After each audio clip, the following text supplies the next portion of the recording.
Hello and welcome to the Ecological Delve.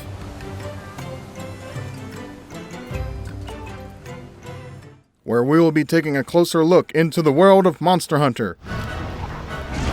Whether you have never heard of this world, you are just starting out on your adventure, or even if you are a seasoned veteran, all are welcome to join me as we take a delve. Now, what we have here is the Wildspire Wastes.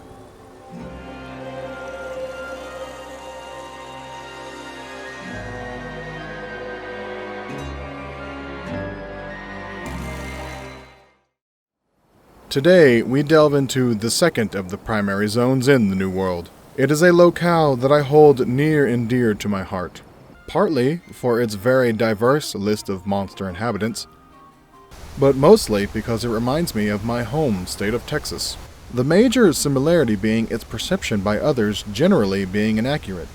The average newer hunter will regard the Wildspire Waste in a quite literal sense as a barren wasteland with not a whole lot to see or do.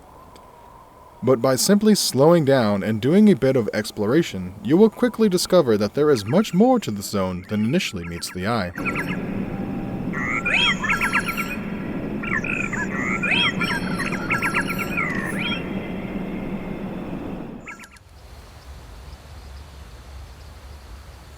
The big brain hunters among you will notice that there is a sort of oasis in the western part of the zone.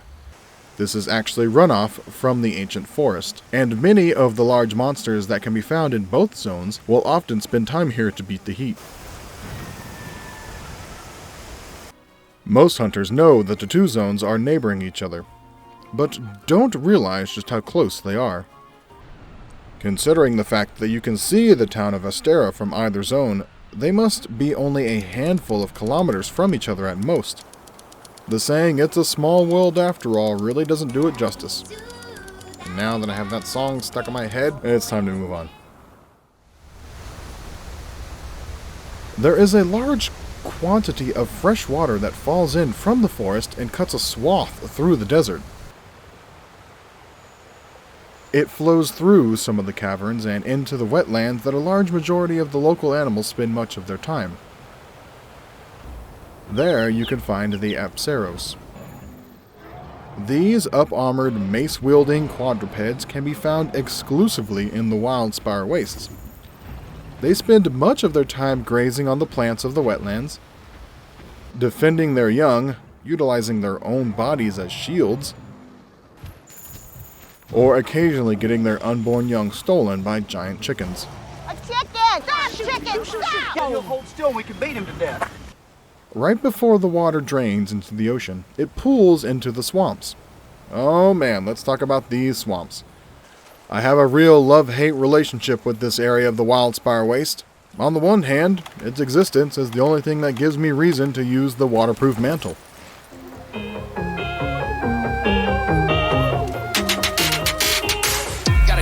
Go, get your rest up. No days off, better catch up. Brand new shoes of retro.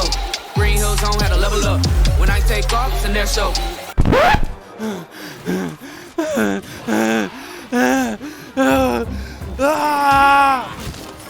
But on the other hand, it is the primary residence of my least favorite giant salamander, the Giratodus. You disgust me. You disgust everyone. I swear that video is only going to be like 2 minutes long. But it's also the home of the Barroth, which I personally adore very much, so it balances out. Moving on from the swamps, there are a series of caves and caverns where hunters can find much of the wasteland's endemic life, as well as a wyvern nest. These may seem like simple pathways and connectors, but those interested in a little spelunking, man, I never thought I'd get an excuse to use that word, will find these tunnels have many bone piles for vital crafting resources and a plethora of plants in large quantities. And now that I have completed my gecko collection and sifted through enough bones to make Dr. Temperance Brennan jealous, let us head to the dunes. In this area, we can see what gives the zone its namesake. These are the Wildspires. My initial thought upon seeing these things for the first time was that they were stalagmites that were just too cool for school and didn't care about being in no cave. But their true purpose is much more interesting. They are the homes of carrier ants. The native name, Daiguika no Arachi, actually translates to Wasteland of Great Ant Hill. The carrier ants get their name for their ability to lift objects much heavier than themselves, and you may even find that they tend to carry monster parts from time to time. So keep an eye on the ground while you're out in the waste, hunters. The ants go marching one by one, hurrah, hurrah. We slaughter termites just for fun, hurrah, hurrah.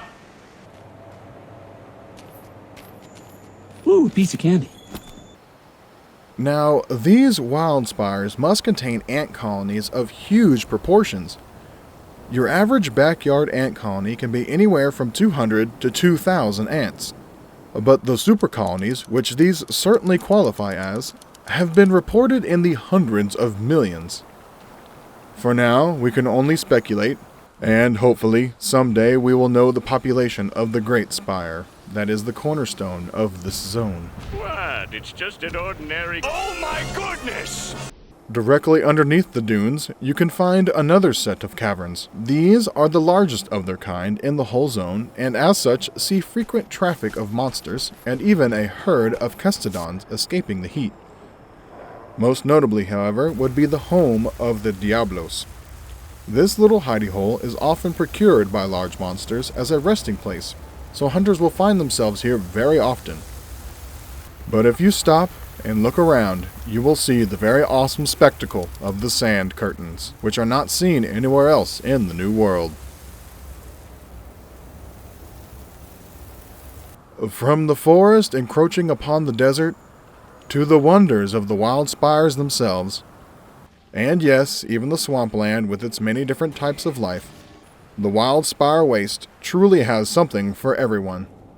So hopefully next time you find yourself on the hunt in this zone, you will stop, look, and listen a little bit more, and appreciate this ecosystem as much as I do. I have been your host, Kanan96. This has been the Ecological Delve. Thank you so much for watching. Please like, comment, subscribe, tell all your friends, and stay tuned for the next episode. Where in the hell are you from anyway, Private? Sir, Texas, sir! Holy dog, Texas, only steers and queers come from Texas, Private Cowboy. And you don't much look like a steer to me, so that kind of narrows it down.